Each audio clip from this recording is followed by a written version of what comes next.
Hello, everyone, and welcome back to another episode of Oscar Film Forecast. The 2021 season of the Oscars ended a few weeks ago. Ben and I did not cover it. We did a live reaction over on a different YouTube page, The Council. But yeah, long story short, we weren't big fans of it. So moving on to a whole brand new season, the 2022 Oscar season. Lots of big movies, lots of delayed movies that could be potential big contenders. We've got Dune, we've got all of that, but I'm not gonna reveal all of my picks immediately right now. But I think we're gonna be getting back into more of the usual Oscar fare this upcoming year. We have 10 picks for Best Picture. So getting right into it, this is just kind of like, it's May of 2021. So it's a while away until the ceremony, but I'm just like gonna throw out my extremely, extremely early picks. So if for some reason I get like a decent amount of these right, I can have bragging rights in the future. Um, that's not the main reason. Well, it's one of the biggest reasons, but yeah. So anything else I need to cover? Oh yeah, there's a decent amount of movies that could release this Oscar season, but probably won't. So you won't see them in my predictions here. We have Killers of the Flower Moon from Martin Scorsese. I think it's filming right now. It's going to be filming soon. Jesse Plemons was just added to the cast a few weeks ago, but Martin Scorsese takes a while when he's editing these movies, so I doubt it will be ready in time. There's a few others. I'll list them right over here, or here, probably right here. But yeah, I'm also not going to be covering any of the technical categories here. I'm going to be covering the main six of picture, director, actor, actress, supporting actress, and that's it. Yeah. As we get further on into the season, I will, of course, be doing more videos with Ben, and we'll be going over each category. We could have separate videos on each category. Obviously, screenplays, all the technical categories. But right now, I think we're just a little too far out for me to really know like what's going to be a big contender in best song or whatever. So I'm not going to be covering those right now. I'm covering the main six right now. So that's that, and let's get started. Let's start with the big best picture category. In first place, I have Tragedy of Macbeth. Okay. Some people have this a little lower, but I feel like everyone should have this in their best picture predictions right now. It's directed by Joel Cohen, a single Cohen brother this time, doing it alone. Of course, with his wife Frances McDormand, their ninth collaboration, recent two-time Oscar winner in one night. And Denzel Washington as Macbeth. McDormand is Lady Macbeth. It's going to be in black and white. It's going to have a different aspect ratio. I forget who the cinematographer is, but I'm pretty sure it's a good cinematographer. It's the Coens. They're pretty good Oscar fare. Well, Cohen, Oscar fare. McDormand and Denzel as Macbeth and Lady Macbeth. That's kind of undeniable stuff. We'll get into the acting categories later, but I would find it very difficult, especially if it's going to be a big contender in the two main acting races, to be nominated for Best Picture. Everyone thought Ma Rainey was going to be nominated, even though it wasn't, because it had the two big Best Actress, Best Actor contenders, but it wasn't. So maybe this isn't, but I have it at number one, so I really doubt that. So Tragedy of Macbeth, number one. I have full faith in this one that it is going to get nominated. At number two, I have Nightmare Alley. The next film, I believe, from Guillermo del Toro after Shape of Water. I don't believe he has done anything else since. His last movie was a big Oscar winner. He won Best Director for it, so he's kind of having that auteur Oscar aura around him. Right after directors win Oscars, people always think their next project is going to be Oscar worthy. Sometimes I'm skeptical of that, but in this situation, just looking at the cast, I feel like it's an undeniable thing. I mean, you've got Bradley Cooper, you got Tony Collette, you got David Strathairn, you got Kate Blanchett, you got Rooney Mara, you got Willem Dafoe, you got Ron Perlman. I could keep going. Richard Jenkins, Tim Blake Nelson, plenty like lots of Oscar winners and just in general like very prestigious actors in here. And it's obviously coming from a recent Oscar-winning director. Um, and the plot here, I mean, the plot isn't extremely Oscar-y. It's about a carny who like has talent for manipulating people, and he teams up with this female psychiatrist played by Kate Blanchett, I believe. I believe the carny is Bradley Cooper's character, so Cooper and Blanchett would be the lead actor and actress here, if I were to guess. Yeah, I just think it's undeniable, honestly. Who knows? I mean, Guillermo del Toro can be hit and miss in terms of movies that resonate with the Academy.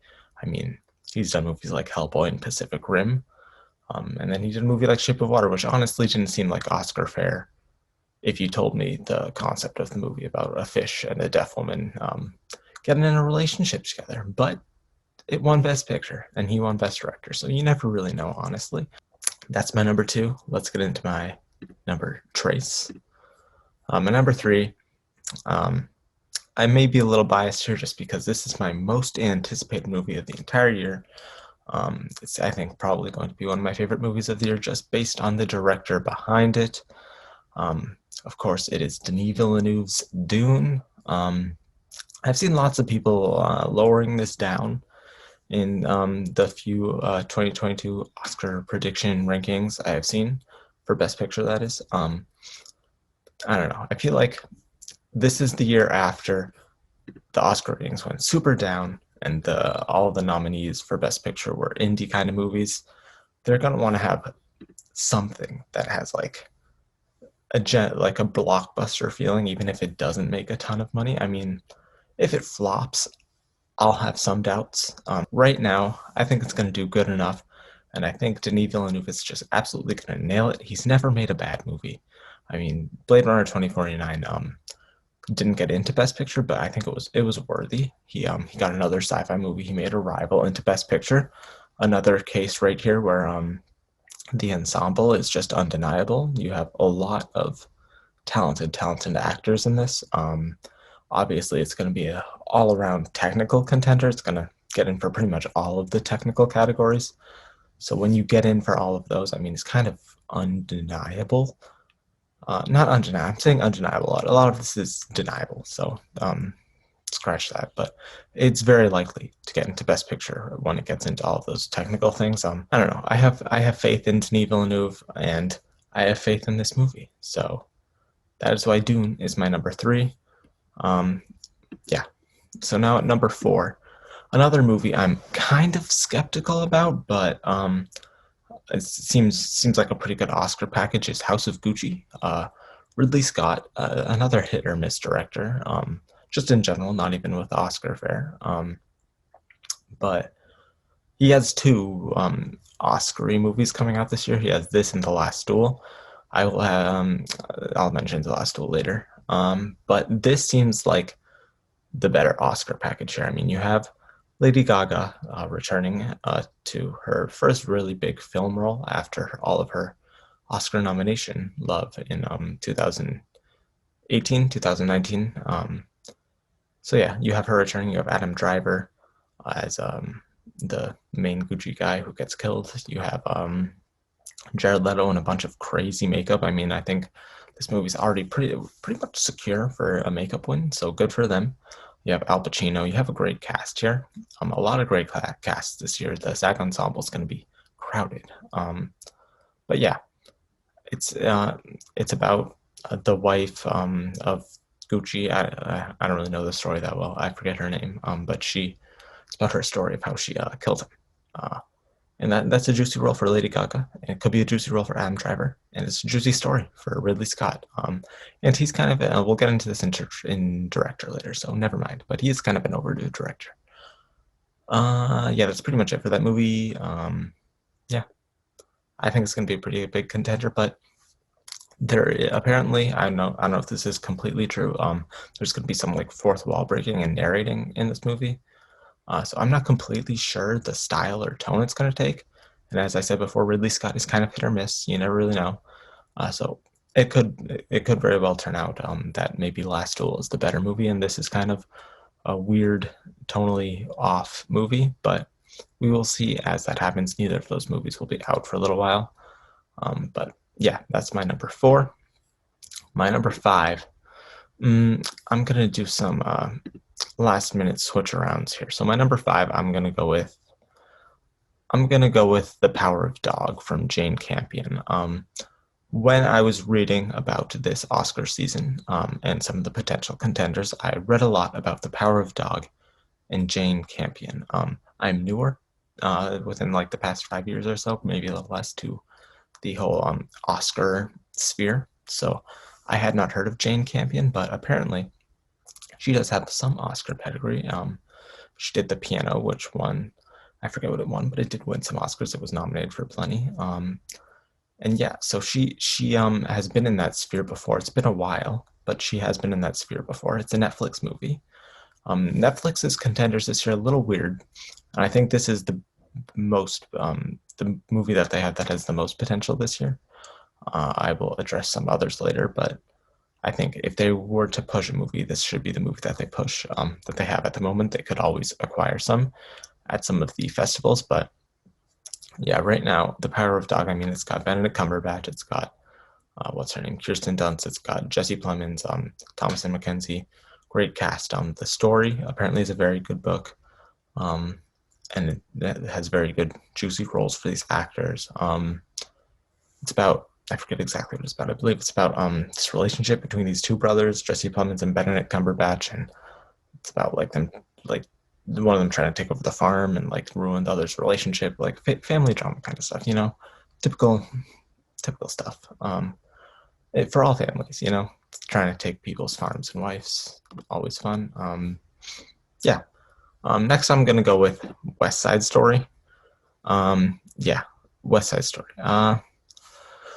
This is a tricky one. I mean, it's Steven Spielberg, and Steven Spielberg has not missed with all of the Oscar Beatty movies he's made, like in the last decade. All of them have been nominated for Best Picture. We're not counting stuff like BFG or Ready Player One or stuff like that. That's obviously not Oscar Beatty stuff. It would be kind of surprising if this one didn't, but there's also other stuff surrounding this movie. I mean, there's the lead of the movie has a decent amount of controversy surrounding him, and I don't think that's going to disappear. Kind of like all the Armie Hammer and Ezra Miller stuff. I think it's gonna this stuff doesn't disappear unless you directly address it. And right now, Disney and Fox is not addressing it. We did see a little sneak peek trailer. It looks visually very well shot. It does look a little too similar, in my opinion, I think, to the original. I mean, if you're going to remake it, I would have hoped that they would have done it modern day, but they chose not to. Yeah, so I'm not sure. I think this movie, a lot of it depends on how fresh it feels. I mean, if it feels like a carbon copy of the original, that's kind of just made to make a buck and maybe get some Oscars. I don't know if that's going to sit well. Who knows? Maybe it'll still get in. I mean, it's an overall contender too of like cinematography, costume design, all of that. And it's Spielberg and it's Fox Searchlight. So it's kind of a hard package to deny. This is a contender with another musical I will be addressing in just a few moments. And sadly, right now, my cynicism is checking in, and it's in full force, as I believe West Side Story right now has a better shot than obviously the movie I'm talking about, In the Heights, getting into Best Picture, but hopefully I'm wrong. Now moving on, we have, now I'm going to go with Soggy Bottom. Soggy Bottom. I think that's like the development name right now. I'm not sure if that's going to be the final name. It's a little bit of an odd name, but it's the next Paul Thomas Anderson movie. It's about like a young child actor. I believe it's being played by what's his name? Philip Seymour Hoffman's grandson. I'm not completely sure. I'm dumb. Yes, so Bradley Cooper is also in this. He is playing a supporting role. could be a contender in supporting actor, but overall, Paul Thomas Anderson, this is his next movie. I don't know if I said that already. But he has a pretty good track record with the Academy right now. Not overall. I mean, he's got like There Will Be Blood. Pretty much just Inherent Vice is kind of one of his few misses. And it's about Hollywood, this movie. So yeah, it seems like something the Academy would dig. Now moving on, I'm going to go with Canterbury Glass, or the untitled David O. Russell film. A lot of these movies have just working titles right now, but this is an interesting one because David O. Russell is a bit of a controversial director. He has a lot of controversies surrounding him, and his on-set behavior. I don't know if this will come to fruition or hurt the film's Oscar chances, but it hasn't hurt his previous film's Oscar chances. But there does seem to be a bit more of a spotlight on that kind of stuff right now, thankfully. But I think this movie overall, kind of like Bohemian Rhapsody, can be a contender, even though I have high doubts that David O. Russell himself will be a contender in any categories. But yeah, this is with Anya Taylor-Joy, Margot Robbie, Christian Bale, Zoe Saldana, Robert De Niro, Rami Malek, John David Washington, Michael Shannon, Mike Myers, Timothy Olyphant, Andrea Riseborough. Yeah, Chris Rock, lots of people. Like I said before, lots of SAG ensemble contenders. But David O. Russell does have, like Paul Thomas Anderson, as I mentioned earlier, a good Oscar track record. I don't know the complete plot of this movie. It's kind of under wraps right now. I believe it's kind of about like a lawyer and a doctor who team up. But we don't really know. But yeah, I mean, American Hustle, Silver Linings Playbook. I mean, this guy's gotten into the Oscars a lot. Yeah, I don't know why people still choose to work with him if they know he is kind of a douchebag, but that's actors for you, you know? Next, I'm going to go with, this is a tricky spot that I'm in right now. I have like 3 potential movies that I want to give that spot to, that number 9 spot. I'm going to go with The French Dispatch, I guess. I don't have a ton of faith in this movie, if I'm being honest. Lots of people have more faith in it than I do. Wes Anderson, he's really only connected with the Academy and the Oscars with Grand Budapest Hotel. Everything else he's made really hasn't been a huge Oscar contender. But maybe Grand Budapest Hotel was his entrance into this Academy world, and now whatever he does, since he's such an auteur, will get nominated. But his style, he is an auteur, and his style is very specific, and I honestly don't know, just even based off the trailer, if this is completely going to be Academy fare.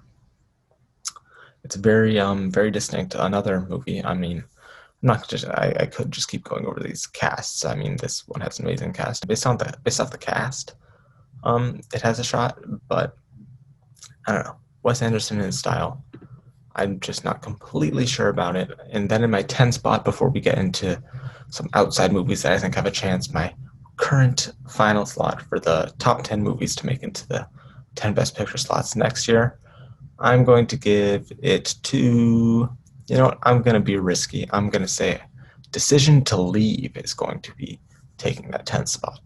Lots of people probably haven't heard of this movie. It is from director, I'm terrible with sadly these South Korean names, and the ordering, I always mess them up, so I'm sorry in advance if I do mess it up. It's from Park Chan-wook. But yeah, it's not really an Oscar fair kind of movie, Decision to Leave. It's more of a mystery kind of thriller movie. But we have seen lots of foreign directors kind of make their way in. I mean, recently just Thomas Vinterberg. In the past, what's his name? The guy for Cold War. Never forget his name. That's going to annoy me, and I'm sure everyone in the comments. Obviously, Bong Joon-ho. So yeah, the especially in the director category, which we will get to. Lots of foreign love there. So I think, especially if you're expanding the Best Picture category to 10, I think you definitely should have at least one foreign film in there. I mean, pretty much every year there's a film that is foreign that is worthy to be in the top 10. Right now, I'm really just choosing this based off of Park Chan-wook or Wook Chan Park. gonna have to figure that out as the season goes on, because I think, as I'll get into later, he is a big contender for a Best Director slot, and I think that makes the movie overall a contender. And I could just put another basic movie in here. Like what else could I put in here in the 10th final slot? I could put Don't Look Up, which I'll address in a second. I could put The Northman. I could put Eternals. I could put, I don't know, Dear Evan Hansen or something like that. Other more typical Oscar stuff, but I'm going to be risky since we're a few months out, and I'll say Decision to Leave. It gets that last 10th spot. Now addressing some other movies that I think have a pretty decent shot at getting into Best Picture, who I think everyone who is making Oscar predictions this far out should keep an eye on as the season goes on. So first, I'm going to address In the Heights, as I mentioned earlier. This movie comes out in like a month. I believe it comes out in June. It's gotten rave reviews from the people who have seen it early, and the play is obviously very renowned and well known. And yeah, and it looks amazing. I mean, it looks like cinematography. A lot of technicals should make it in there. Probably original song. I believe they created a song that wasn't in the play just so they could get into original song. Smart decision. Yeah, I don't know. It's a June release. I always don't like how the Academy just forgets. It's rare that movies from like January to June pretty much ever get into Best Picture. We have the rare situations like Get Out, and I can't really think of anything else off the top of my head, but I mean, lots of representation in here. We haven't really had a big Latino-centered film be a big contender at the Oscars. We've had, obviously, Black Panther was big for the Black community. Crazy Rich Asians, even though it didn't get into the Oscars, and it got into the SAG Ensemble. So I think this is definitely got a shot. I really want it to have more of a shot, but we will see as that develops. It's just a release date positioning. I think it's a perfect summer movie in terms of Oscars. The old Academy members, they're very forgetful. So another movie, Don't Look Up, another Netflix contender that I mentioned earlier. Adam McKay, I liked The Big Short. Vice, I did not like at all. I don't know how they got into Best Picture. That's a different topic. This movie, another one. This is definitely going to SAG Ensemble. I mean, just go look up the cast. I'll leave that like surprise for you if you don't know. The cast is pretty much every famous person ever. Not really, but yeah. So it has an amazing cast. Obviously, the big Oscar people like Leo DiCaprio and Jennifer Lawrence, Meryl Streep. But I've heard from people who have read the script that it's a little hitting you over the head with a hammer. It's kind of it's about global warming, like two scientists trying to prevent like an asteroid from hitting or something. I forget the exact plot, but I don't know. This feels like maybe one of his more mainstream. He hasn't made many films, but maybe a more mainstream film for Netflix than it really is for Oscar potential. I mean, just that cast alone is going to get a lot of eyes on it for Netflix. I mean, it has Ariana Grande in it too, so that will get it plenty of views. But I do not see it as a right now as a picture contender. It just not giving off those vibes. I'll quickly address The Harder They Fall. I think that's just another Netflix film that is made for entertainment purposes more than Oscar contender purposes. And the director there has an amazing cast, but the director there gives me doubts. Other movies that have chances. Next Goal Wins.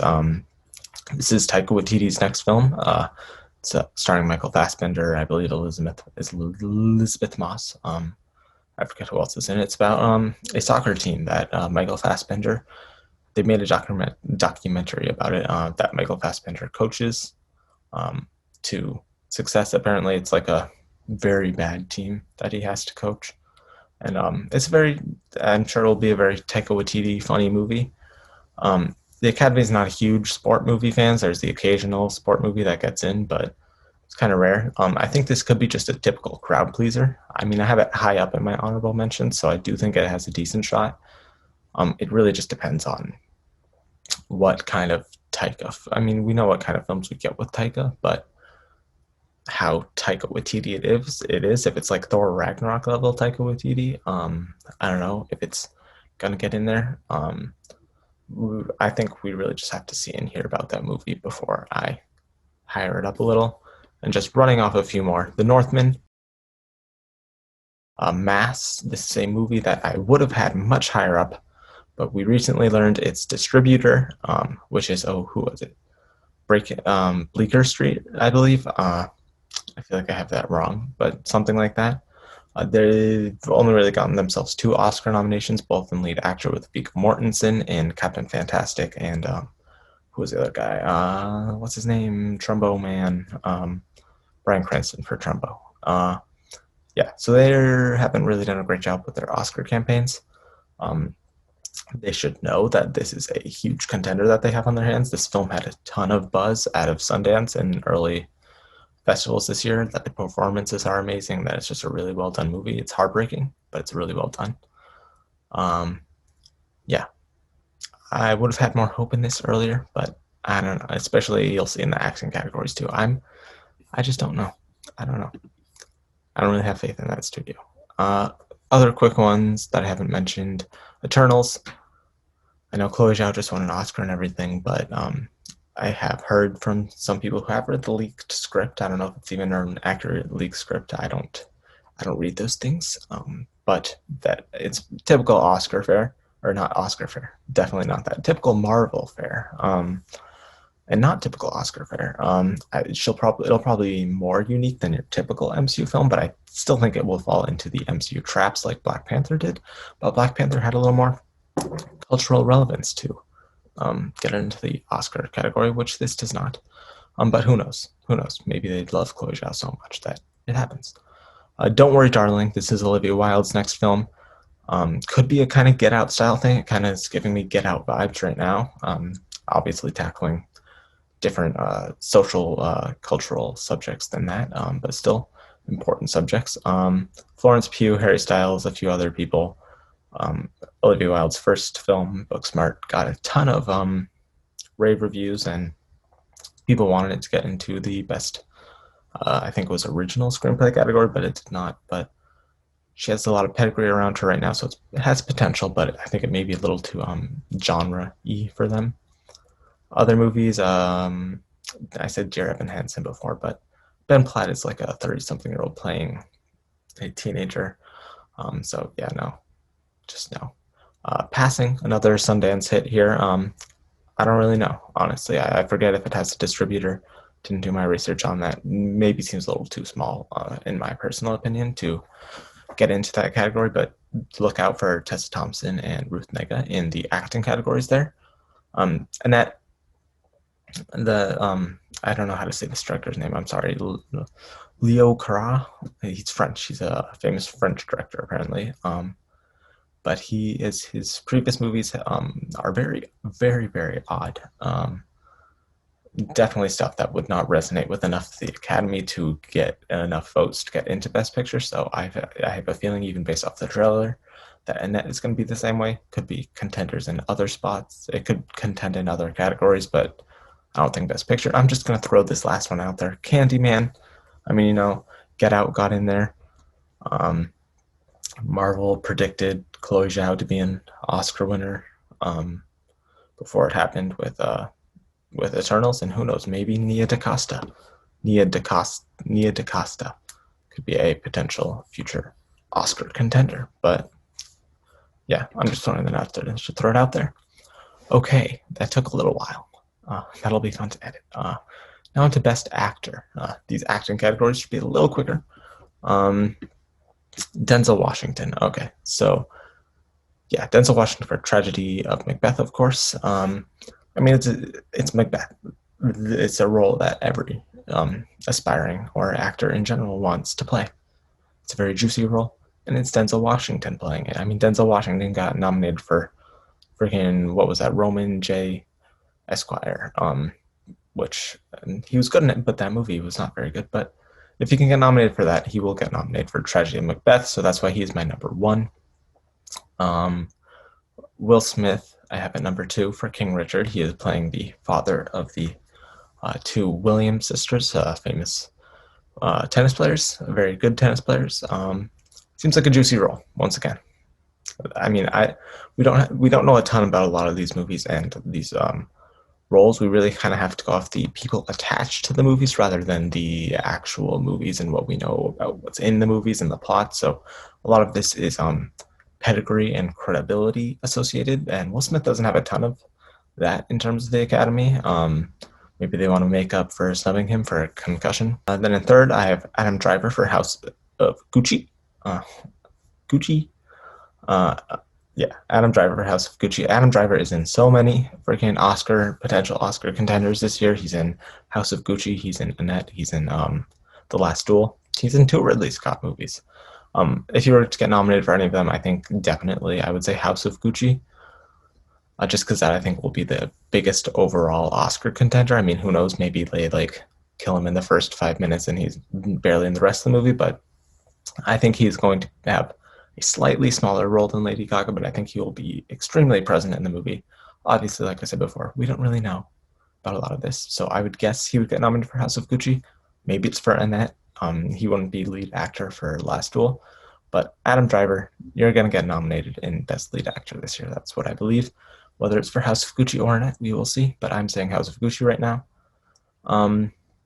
Then at number 4, I'm going to say Michael Fassbender for Next Goal Wins. I believe he deserved the Oscar when he played Steve Jobs that year. I'm sorry that would have made Leo lose once again, but he's a very, very, very good actor. He's been nominated by the Academy before now. And yeah, it's kind of a big role. He's obviously the lead of the movie. Taika's gotten other people nominated in movies before now with ScarJo. And yeah, I don't know. I'm just feeling it. A lot of this is also just gut-based stuff. So Michael Fassbender, he's going to have blonde hair. He's going to be screaming a lot. He's going to be a crazy coach. So who knows? Yeah. That's probably out of my top 5, the one I'm the least confident. I can see some people in my honorable mention, so I'm like, maybe I should throw you in there instead. But I can go back to predicting the basic Oscar fair stuff that everyone is predicting when we get closer to the actual ceremony. But right now, I'm just going to throw some fun ones out there. And then in 5, I have Oscar Isaac for Card Counter. Paul Schrader, his next movie. Obviously, a lot of people wanted Ethan Hawke nominated for his last movie, First Reformed. That didn't happen, but he brought a great performance out of Ethan Hawke. So yeah, and Oscar Isaac, he's one of these actors who's overdue for a Oscar nomination. I think this is his chance. This seems like a pretty good role. The plot seems kind of complicated, so if you're interested in researching about it a little more, just look it up on IMDb or in general. But it does seem like a good role for a potential Oscar nomination. Now getting into some honorable mentions. Yeah, Benedict Cumberbatch for The Power of Dog. Yeah, I think this movie overall is going to be a contender. I don't really know because I haven't read the book. I know he's the lead actor, but I don't really know how juicy his role is. Like, I can say Macbeth and playing Venus and Serena Williams' father is a little more juicy just based off of general knowledge. But I cannot say about this book. But I think if the movie overall is going to be a contender, I think he will be a contender and lead actor. He obviously had his Imitation Game moment a few years ago. Hasn't really had an Oscar moment since, but this could be that moment. Then I have Christian Bale for the David O. Russell film. Yeah, Christian Bale, David O. Russell combined together. The nomination, I mean, that's probably if I wanted to go with the 5 most likely right now. I think he would probably be in there, but I'm just throwing some crazy stuff out there because it's rare that the 5 most likely ever become the 5 nominated, especially this far out. So he definitely has a big shot of getting nominated. It's Christian Bale. They love nominating that man. Then I have Matt Damon for The Last Duel. Matt Damon, I don't know why I put you in here. Bradley Cooper for Nightmare Alley. This is kind of similar to Benedict Cumberbatch. If the movie overall is going to be a big contender, that means he probably has a decent shot of getting in. Then I have Joaquin Phoenix for Come On, Come On. I should put that up higher. Joaquin, he's an odd guy, but he's undeniably a good actor, and he's playing a guy with bipolar issues in this movie, and he's, I believe, with his nephew in this movie. Is the other main character, and he's kind of like being a mentor role, kind of. So it sounds like a pretty good role. Sounds potentially nomination worthy. I mean, he just won his Oscar recently, so maybe they love him. Because I have Jason Isaacs for Mass. I actually had him in like my sixth slot before I found out who was distributing the movie. Yeah, I mean, the two nominations that studio got into the Oscars before were both lead actor nominations, so he would probably be the most likely of the people in that ensemble to get nominated. But sadly, I don't have a ton of faith in that movie right now. And then finally, I'm just going to throw it out there: Andrew Garfield for Tick Tick Boom. This is Lin-Manuel Miranda's upcoming movie. Wait, I'm pretty sure it sounded like a juicy roll. So let's quickly look up what it is. So apparently it is the story of John, an aspiring theater composer who is waiting tables in New York City while writing Suburbia, which he hopes will be the next great American musical and finally give him his big break. So yeah, it sounds like a pretty good role for an actor. And Andrew Garfield, he is an amazing actor. He deserves an Oscar. He probably deserved that Oscar for Social Network because Christian Bale was not a supporting performance in The Fighter, but whatever. Yeah, so I'm just going to throw that out there. But yeah, those are my top 5 and then some people to look out for. Also look out for, I forgot to write it in there, but Peter Dinklage in Cyrano. Now on to Best Actress, where my number 1 slot is once again taken by A Person in Tragedy of Macbeth with Frances McDormand. I know, she just won technically her 3rd and 4th Oscar. The only other female to win 3 lead acting Oscars besides Katharine Hepburn. So, I mean, she probably won't win for this. I have high doubts for that, but she's getting nominated. I mean, they don't have Meryl Streep won 3 Oscars and they still nominated her for Into the Woods. So they're much more free flowing with their nominations. They're a little more rigid with who they pick to win. So yeah, I think Lady Macbeth is like a juicy role. Apparently, that was the first role that Frances McDormand played as an actor when she was getting into acting. So, I mean, perfect story. And she doesn't campaign, but if she wanted to campaign, it's a great story. Yeah, I have high faith in her getting in here. Number 2, we have Lady Gaga for House of Gucci. Yeah, I mean, I'm going to keep saying it. It's a juicy role. Yeah, that's really what I'm basing off of for all of this. I mean, she's going to be the main focus of this movie. I think she's going to have a lot. I mean, we've seen clips on set of her screaming at people. I'm sure she'll give a good performance. And yeah, I mean, this will be kind of a telling role for her. She was kind of playing a little bit of a version of herself in A Star is Born. So if she delivers here, which I believe she will, especially since she's under the direction of such a great director in Ridley Scott, yeah, I think she'll definitely get nominated. Whether or not she'll win, that's a conversation for another time. I didn't throw out who I would think would win in Best Picture and Best Actor. If I'm going to throw that out there, I guess Best Actor, I would say Denzel. Why not? Best Picture, I have no freaking clue. Dune. And then Best Actress, let's go over the rest first. I don't think Lady Gaga is going to win it, though. At 3, I have Margot Robbie for the David O. Russell film, Canterbury Glass, if that's going to be the actual name it goes with. Margot Robbie, another actress who deserved to win. I think she deserved to win for I, Tonya that year. But Frances McDormand stole that Oscar. They're competing again. Maybe she'll beat her this time. Yeah. We don't really know, like I said before, much about the film or the role, but she is the lead actress in it, and it's a David O. Russell film. And it's Margot Robbie. So yeah, why not? Ana de Armas for Blonde. She's playing Marilyn Monroe. It's a biopic movie. Seems like a given, pretty much. But the only thing taking me back a little bit is apparently the director here. It's going to be kind of a weird kind of movie. Not your typical biopic, which I'm all for. I'm kind of getting tired of the typical biopic, so I'm rooting for something weird and different. I was between kicking her and my number five out. My number five is Kristen Stewart for Spencer, which is coming from another weird director. I forget his name, but he did Jackie, which didn't really resonate with Oscar voters. But you know who did get nominated for that? Natalie Portman did. And Kristen Stewart, it is her time. She's a great actress, and she doesn't get enough recognition for it. So I think they should just nominate her. Next, I have Jennifer Hudson. So those were my top five. Next, in the honorable mentions, people who I think I have a chance, I have Jennifer Hudson for Respect. This movie has had a roller coaster of release dates. It was originally supposed to be a contender this year, then it was pushed back to August, I believe, of 2021 this year. Yeah, and August seems a bit of an odd date if they want it to be a true Oscar contender. I'm not sure how much faith they have in this movie. I believe it's MGM again, and MGM seems like they have a lot of contenders this year, so I don't know if they'll be able to back all of them fully.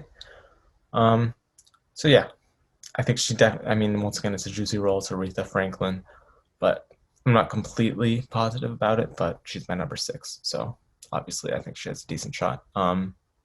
Throw some others out there. Cate Blanchett, Nightmare Alley.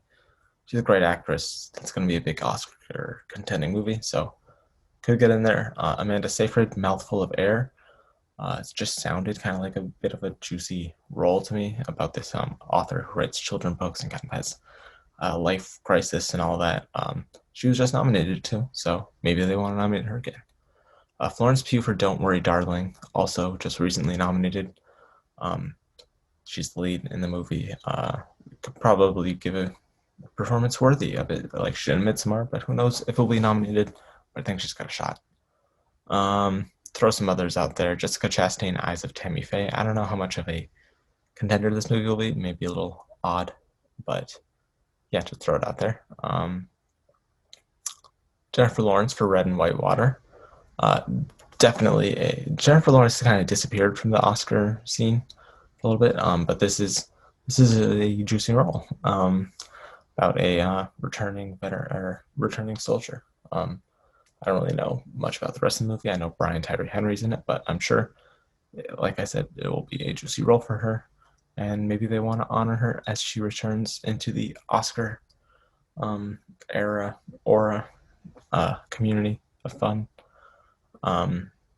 Maybe they want to honor her that way. Then I throw out Martha Plimpton for Mass, who I previously had higher up. Not anymore because of the distributor. And then Marion Cotillard maybe for Annette, but I don't know. I doubt that. Now to Best Supporting Actor. I should be going through these faster. Willem Dafoe for The Card Counter is my number one. Willem Dafoe is an overdue actor. He deserves to win something very soon. And Card Counter, I mean, yeah, once again, it seems he's like the main other actor besides Oscar Isaac, and he's the probably could be potentially bigger than a supporting actor, but I'm sure he will give a great performance as he always does. He's also in Nightmare Alley and The Northman, which are I mentioned before as potential Oscar contenders. So yeah, I mean he's gonna have a great Oscar movie year this year, and I think he should win for it. And I think his role on The Card Counter is the most Oscar baity role.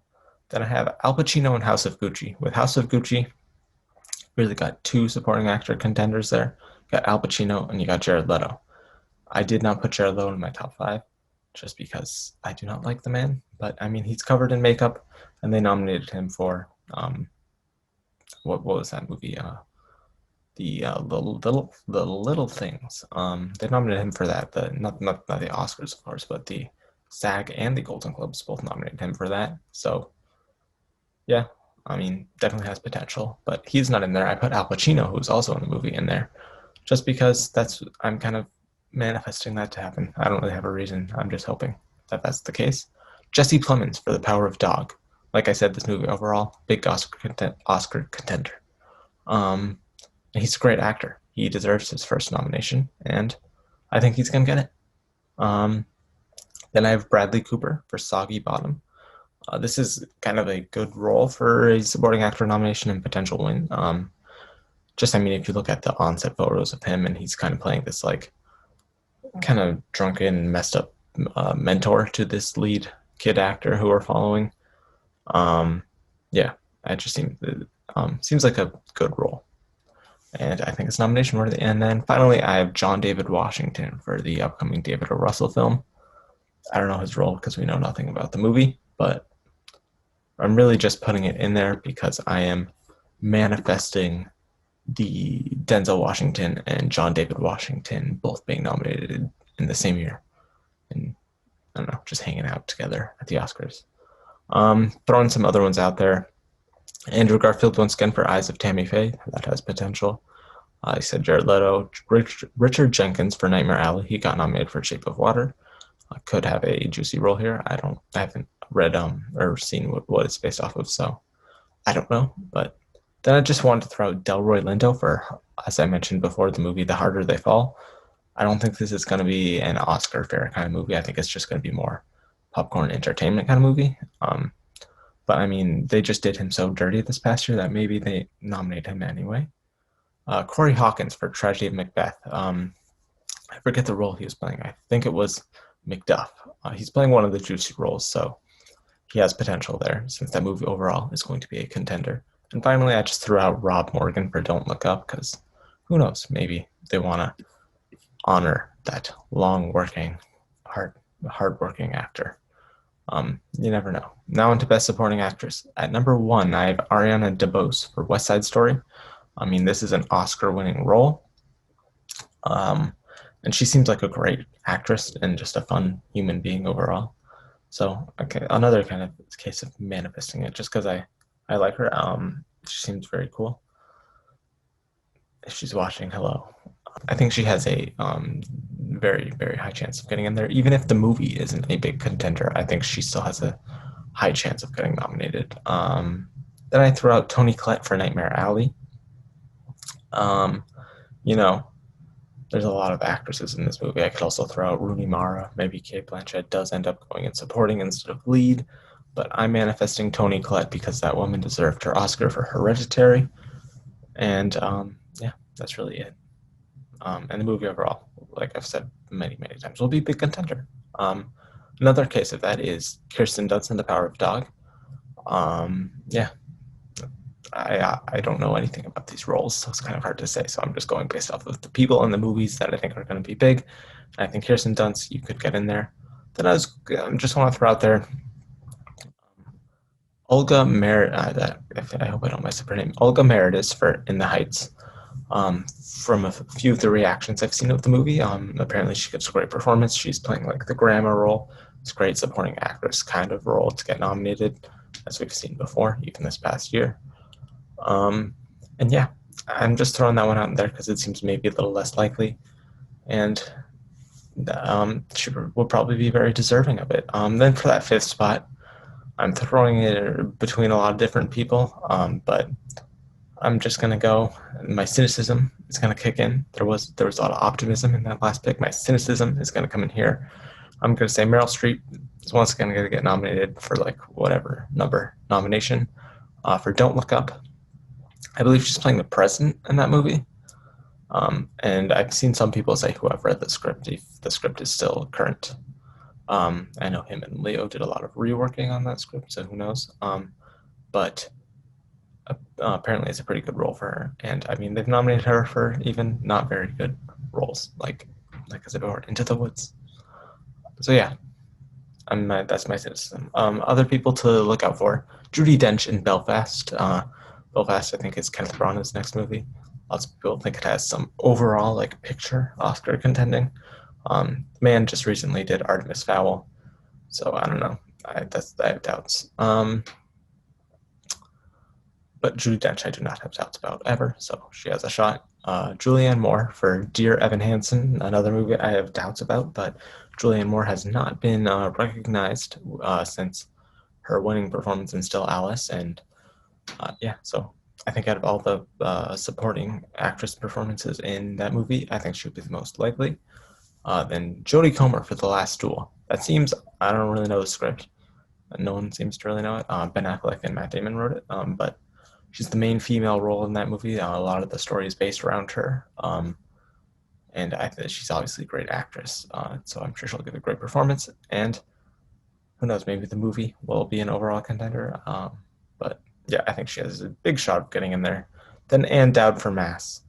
Um, yeah, she's a great actress. She deserves this nomination. I had her in like my number 3 spot before we knew who the distributor was. But yeah, I think probably if I were to personally say out of all the performances who I think is most likely, I would slightly put Anne Dowd above Jason Isaacs in terms of that. But besides that, I don't really think even like Martha Plimpton or Reed Birney are big contenders for that movie, sadly, anymore. Then on to the last category we are going to be covering here. We have Best Director. This one was like a little tricky to cover because directors is sometimes a wacky category. But yeah, I think number one, I have Guillermo del Toro for Nightmare Alley. I mean, like I said many times, the movie's an overall contender in the technicals and stuff, unless it's terrible. But Guillermo is a pretty good director. Obviously, because he won for Best Director. And I think they'll probably once you get into especially the best like winning director category, and you return and you give an Oscar contending film, they're going to nominate you. Who knows? Maybe he could win again. Then Ridley Scott for I'm going to throw out for House of Gucci, but maybe for Last Duel. I mean, he's got 2 big movies coming out this year. He hasn't been recognized nearly as much as he should be. So yeah, I think honestly, if someone should win in this category, he should because he deserves it. I think lots of people I've seen don't have him in there. But I don't know why he won't get in there, honestly. I think very, very likely. Jane Campion for The Power of Dog. I mean, we're coming off a year with 2 female directors, both nominated for Best Picture, sadly, based off of the movies in contention at the current moment. Doesn't seem to be a lot of female-directed movies. I mean, it kind of ebbs and flows with each year, sadly, with how many consistent female-directed movies there are. But I feel like you can't just step backwards after having 2 women nominated and just like go back to the typical fare. So I think Jane Campion, and especially because, like I said before, The Power of Dog is going to be an overall contender.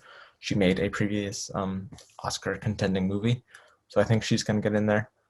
Park Chan-wook, as I mentioned before, I think there's going to be one international foreign film director that gets in here. And right now, if I were to bet, it would be him. It could also be Leo Kara for Annette, but I think Park Chan-wook, it's your moment. For Decision to Leave, that is. He's in my 4 spot. Then I've in my 5 spot, Denis Villeneuve for Dune. I mean, he's handling all of these crazy technical stuff. I mean, it's a big, big project to helm. If you didn't nominate him, I think it would kind of be rude. And he's been nominated before for Arrival, and I think the Academy overall just likes him. So yeah, he's my 5 spot. Then at 6, barely missing my people who I think will get nominated, is Joel Coen for Tragedy of Macbeth. Yeah, I don't know. Maybe it's just because I feel like he's actually also very likely, but maybe it's because he's alone. They diss him out and don't nominate him. Paul Thomas Anderson for Soggy Bottom. I think he's got a good shot, but there's I showed a few people I have above him in terms of chances. And another Anderson, Wes Anderson, is right under Paul Thomas Anderson. I know he's an auteur, but sometimes that's not very good for the Academy. Sometimes you just need to make some Oscar baity movies. So yeah, I don't personally see him being nominated, even though the director branch, when it comes to nominations, seems to honor and appreciate uniqueness and non-Oscar baity stuff more than other branches do. So I should maybe bump him up a little bit, but overall, I still don't think he will be nominated. I can throw out there Adam McKay for Don't Look Up, maybe. Denzel Washington has his directorial debut this year. Can't really think of anyone else. Those are the main people I have in contention there for Best Director. Who would win? Like I said, I think Ridley Scott should win. In the other supporting categories, who should win? Willem Dafoe. It would be my current prediction and who I would want. And supporting actress, I'd say Toni Collette could win. Yeah. So everyone, I hope you enjoyed that video. Yeah, those were my 2022 Oscar predictions. Dang, 2022 is a long ways away. My hair is annoying me. Okay. So those are my 2022 Oscar predictions. yeah, the ceremonies are far way away. But I just thought I would throw out right now what I think are the biggest contenders in the top 6 categories right now. Ben and I will obviously be returning to Oscar Film Forecast very soon. We'll obviously want to get his thoughts on this upcoming season, even though it's super far away. So we'll probably do individual episodes on each category that I've covered here: picture, director, all the acting ones, like we did at the beginning of last year's season in the summer. And also keep your eyes out for some like reflections on previous Oscar seasons. We're going to ask to have some guests on who want to cover a specific Oscar award season, and then we're just going to talk about it and maybe come up with our own nominees who should have been nominated that year. Yeah, but thank you for watching. Please like, subscribe, say what movies and actresses and actors and directors do you all think are in contention this upcoming year. Please shine lights on movies that I may have missed. There's a lot of potential Oscar contending movies this far out. So if I miss something, please let me know so I can know about it going forward. And yeah, those are my predictions. Please. Thank you for watching. Please, yeah. Thank you for watching.